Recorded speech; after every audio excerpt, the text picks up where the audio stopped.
Yeah. Your problem, right, is like your sparring partner testing you to see if you're going to become a master. The things that happen to you that you think are happening to you are happening with you, from you, and for you Right. to test you. Yeah. So dis-ease, Dick Gregory, one of my greatest teachers, he says, disease is a teacher. It's going to teach you how to live or how to die. Yeah. You have to make the choice and let that be your opponent.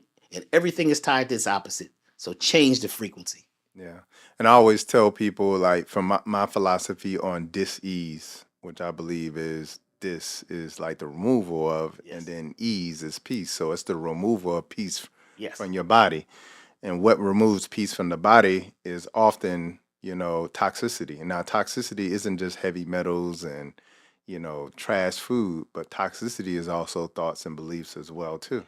So disease is the process of removing toxicity and either the result of deficiency in the body. Yes. And so I think it's really important for people to know from a standpoint of, like our perspective on disease is that it is these collection of symptoms. Yes. And when the symptoms are gone, I'm healed. But that's modern medicine. Modern medicine is designed to turn off the symptoms. Yes. But it's just like a car. If you turn off the check engine light, it doesn't mean you don't need an oil change anymore. That's right. You still need an oil change. And as a matter of fact, if you run the car long enough, you're not only going to find out that you need an oil change, but the car is going to break down and no longer function anymore.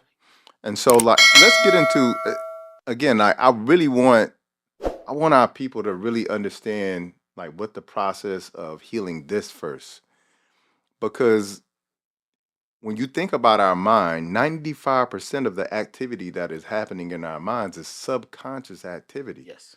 It's below the level of consciousness. Yes. And we believe that we're making all these conscious thoughts and actions, and, you know, we're living our lives in such a way where we're really in control of it. But the vast majority of what we're going through is subconscious programming. And so, give us some tips on what we can do to start to shift this subconscious programming, because it's not only the programming that we received, here right now when we're watching TV and we see the commercial for the hamburger, or, we see the commercial for the pharmaceutical drug that they're telling you to go ask your doctor about. But it's also the subconscious programming that we got as children. It's such subconscious programming that we got from our mother in her womb, in whatever state she was during the pregnancy. But it's also that subconscious programming that is handed down and passed down throughout generations. So, how do we give us some tips on how we can navigate shifting our subconscious mind so that a lot of the actions that are taking place, they can start to shift in our lives, not only in our minds, but in our lives as well, too. The subconscious mind is the habit mind. It's the body mind. It is working to run the systems that need to be run automatically. So breathing, you know what I'm saying? When it's time for your heart rate to go up because you're running, it's all subconscious programmings that are actually keeping you in a state of being here. Yeah. The subconscious is programmed by the repetition of pleasure or pain. Yeah. It's the repeated issue, the repeated activity that programs the subconscious, and all the subconscious is a librarian. It takes the issue, whatever has happened, the experience, and it puts it in a file cabinet. Yeah. If if the thing we're going through is highly charged, then it's going to put it at the top of the file cabinet up front. And when you say highly charged, you mean charged by emotions? Emotions. Okay. So it could be you're really happy and you're really joyful. It's going to put that up at the top of the file cabinet and up front so that it can be grabbed at any time. Yeah. Anything that is in the environment that is reminiscent of that vibration, it's going to grab it and say, okay, we're in joy. Okay. We're at this place. It's wonderful. Automatically, without Automatically. Even if this isn't an experience that actually requires joy, you will experience joy. Experiment. Okay. You will see. You could see a color. There was a color that you saw when you experienced this joy, or a smell in the air. Yeah. Boom! that turns the file on. The subconscious opens up and says, you feel it. And all of a sudden you start smiling. Like mama's cooking. Mama's cooking. Yeah. All those things are subconscious. And smells are the oldest memories. Yeah. Smells. Now, if the experience is disagreeable, then guess what? That's highly charged because you're emotional. So it goes to the top of the file cabinet too and says, this is really important. Yeah. Now there's a lot of other file cabinets and files in this cabinet, you see, but the ones that are highly charged are at the top, Okay. readily available. What triggers them is an environment, an idea, a sound, words, or energy that is reminiscent of the state that you were in when whatever happened. Yeah. This programming, you at this age, let's say something happened at 5. So let's say you're 30.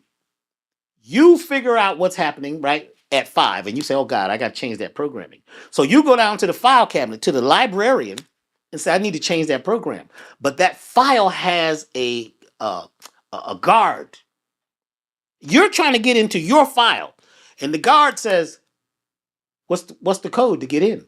All right. And you say, I'm in charge. And says, no, I don't know you. Because you don't have the voice and the energy of the 5-year-old. Yeah. You're not the 5-year-old anymore. And you at 5 years old was the captain of the ship, the head of the CEO, and said, don't ever let nobody in here. Right. This is what I'm feeling. I own this. Unless I come back, you don't let me in. So there's a guardian, a fail-safe, or a combination of everything happening in the subconscious. And that's the resistance to changing your subconscious programming. Resisting. Now, but there's a back door. If you begin to do something that is different, like, okay, so here's a big one. I figured my father, he was mean to me because he wanted me to be a doctor or be a draftsman or an engineer like him. Yeah. I didn't want to do none of it. I was like a black militant. I was all into, we from Africa and we from this. And he would always say, well, how you know you're from Africa? Yeah. How come you couldn't be from right here? It's more pyramids in America than it is. And I'm like, he's crazy. You know what I'm saying? Yeah. But he did a lot of things to test me. He was my sparring partner. So I thought he was treating me mean. Yeah. Wasn't until I got older, I was like, oh, wait a minute. He was training me. Yeah. He was teaching me.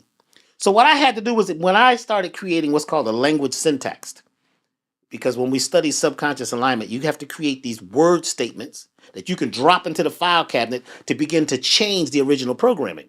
So instead of my father treated me mean, I had to get the program to realize that my father, right? Yeah. My father treated me in a way to help me become who I am. Somebody came to me once and they said, well, my father, you know, he wasn't there. He wasn't this. He wasn't that. Well, they went and met the father. And the story that they heard about the father was from the mother.